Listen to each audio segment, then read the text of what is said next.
You have to free the slave. Means the greater slave is always in the heavens, they're not going to give it to us to destroy. But the part of light that is given to the body is enslaved by the shaitan and the nafs. And then Allah gives to us in Qur'an to free a slave. So before we worry about the outside slave, we have to say, okay, I have to free my slave, my soul. That becomes then spiritual struggle. This is the way of tariqah. So when people are saying there is no tariqah, so then you're saying you should remain a slave to shaitan and the devil, because Jummah doesn't help you against the shaitan and the devil. There must be a continuous discipline. What is Jummah doing for your shaitan and your devil?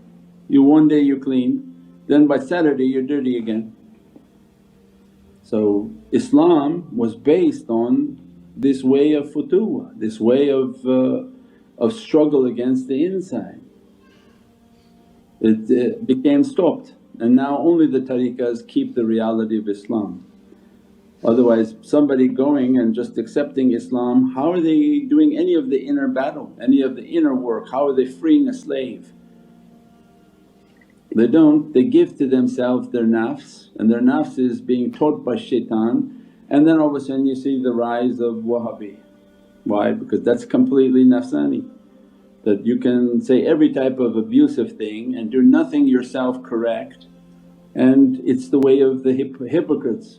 Because they say to everyone, do this and then they do that. Then look what they did. Their leaders are all like that. So no, the way of Islam is the way in which to work upon ourselves. We don't argue with anyone, we argue with ourselves. We don't fight with anyone, I have to fight myself. I don't need to correct anyone, I correct myself.